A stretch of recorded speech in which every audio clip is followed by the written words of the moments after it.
If the Blue Jays like make it to the World Series, we should catch and fry a Blue Jay.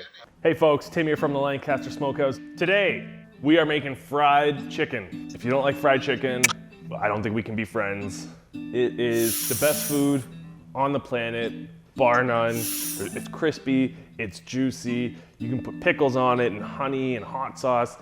It's just delicious. Now let's go.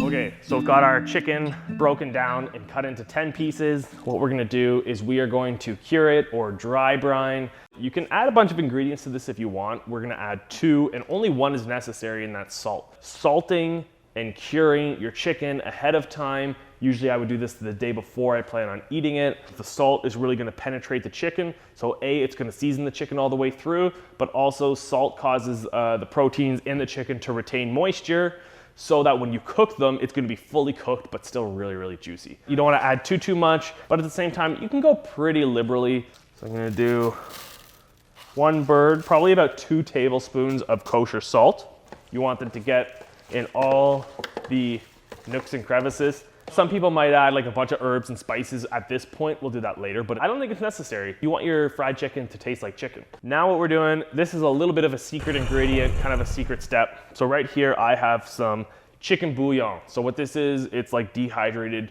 concentrated chicken flavoring. So it's gonna be like chicken on chicken, and chicken on chicken, and chicken on chicken, on chicken, on chicken, and chicken on chicken, and chicken on chicken, and chicken on chicken, on chicken, on chicken, and chicken on chicken, and chicken on chicken, and chicken on chicken, on chicken, on chicken. Like, come on, how good is that? It's a little stuck. Per chicken, maybe like, I don't know, a cup? No, probably like a couple tablespoons, but that'll work just fine.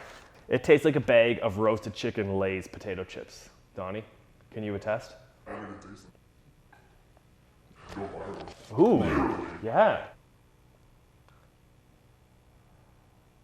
Wrap it up, put it in the fridge. Like 12 hours would be great. If I'm eating this on a Saturday night, I would do it Friday night. And it's just gonna get like so salty and chickeny.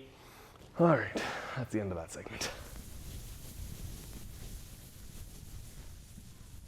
Next, what we're gonna do is we need to add something wet so that it kind of sticks to the chicken before that we add it to the flour mixture. So, a lot of people like to do straight buttermilk, and that's kind of what's typical buttermilk chicken. You hear that all the time. I love buttermilk. However, I do find that if you use only buttermilk, it's a little bit thick, and what happens is you get this kind of thick, crunchy texture on the outside of your chicken rather than a crispy texture. I like to do half buttermilk and half regular milk, 2%, homogenized 3.25%. So I don't need a lot. I have a whole chicken here. I'm gonna add about 2 cups, and you can see like how thick that buttermilk was pouring into there. And then we've got our regular 2% milk here, and I'm gonna add the same amount. So however much buttermilk I added, I'm gonna add regular milk. That's about 2 cups. Now some people, it's like, oh, buttermilk marinade for 24 hours. What we did was we salted it at first. So that is kind of your long step where it's in the fridge for 12, 24 hours being salted and cured. So now the buttermilk, it's really just about kind of getting that outside wet. I like to add a little bit of hot sauce to our buttermilk chicken mixture. I think it seasons the chicken a little bit more. It's got a lot of vinegar, so it breaks down those proteins, and it just adds that spice. A good amount. That was probably about a 1/4 cup.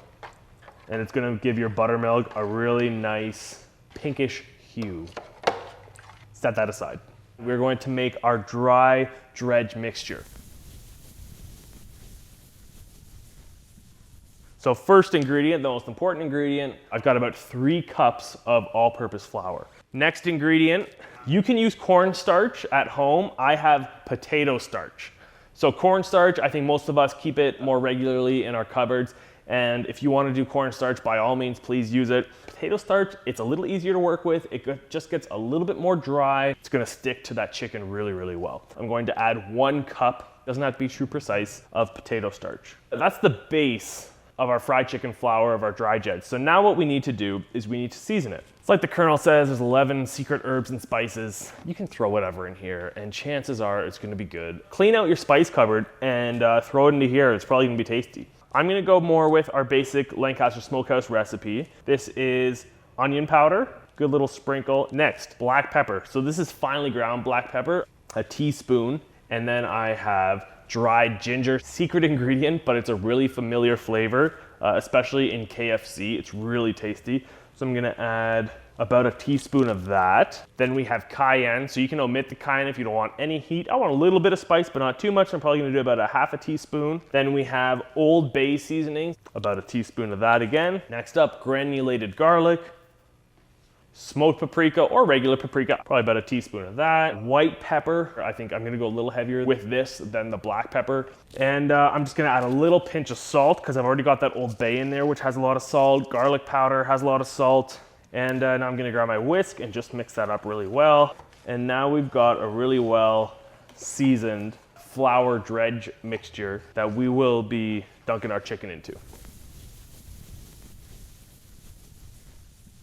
Next up, what we need to do is get our chicken from our buttermilk mixture that's been sitting in into our flour and starch mixture.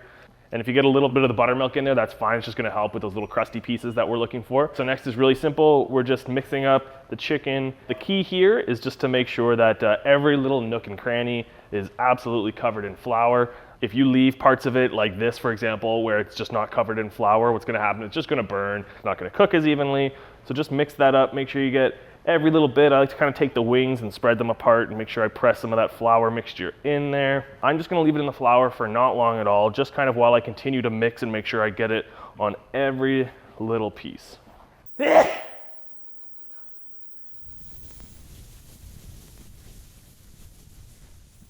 All right, so we've got our pot of oil ready. The pot is filled about halfway full. You never want to fill it more than that.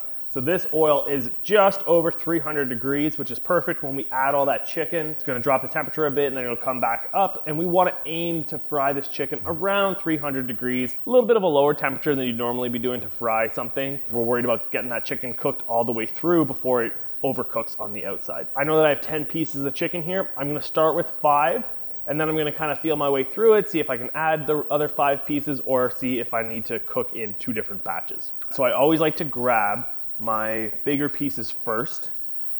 Just hold that into the oil like that, little dance a little bit, and then drop it away from you. So if I am gonna fry it in different batches, I'm gonna do all the bigger pieces first so that they cook evenly, and then the second fry will be my smaller pieces, the drums and the wings. I've got another breast piece here. Gonna find another pocket where the oil is looking a little calm, where I know I'm not gonna overcrowd it.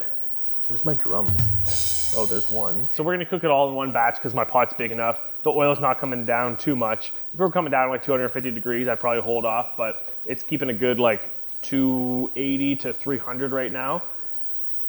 And boom. There we go. All that we have to do right now is just let it hang out in that oil, mix it up every now and then just to make sure there's no pieces sticking together, that they're not sticking to the bottom. Resist the urge to crank up the temperature because you're just gonna burn the chicken, you're gonna burn the oil. Chicken is cooked at 165 degrees no matter what part of the bird. The carryover cooking from the fryer onto the cooling rack, it's gonna cook at least another 5 degrees. So as long as I pull it from that hot oil at 160, we're gonna be good. Jays have 2 on. It's gonna be a high scoring game. It's gonna be a high scoring fried chicken. That's what I mean. Come on, hit up home run, you bum. So our chicken's been frying for about 12 minutes or so. Our oil's been pretty steady at around the 300 mark. I just temped it. The biggest piece of chicken was temping at about 162, 163, which means it's good to go. So now we're just gonna get the chicken out of the hot oil. We're gonna put it onto our cooling rack, and then we're gonna season it. Look at that beautiful golden brown, crispy. That looks insane. Look at that. That's a giant chicken breast piece right there. Beautifully cooked. But look at that chicken. As soon as that comes out of the oil, hit it with whatever you're seasoning it with. Hit it with some kosher salt, some sea salt, whatever you're using. We are using some Lancaster Smokehouse barbecue rub. Perfect for pork and poultry and seafood and all meats. We sell it here. We also sell it at these fine stores.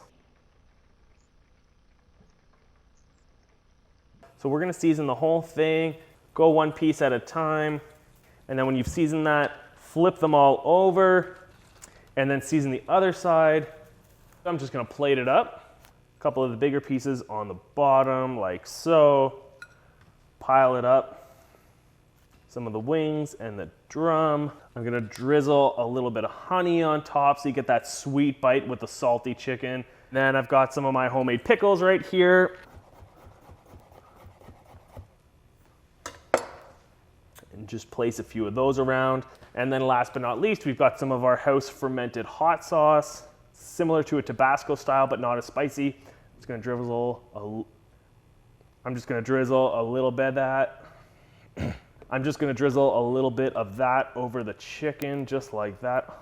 And there you have it. That is some amazing homemade fried chicken. You know I gotta try that out, so I'm gonna grab this drum right here. A little pickle, a little hot sauce. Come on, go over here. That's the best fried chicken I ever made.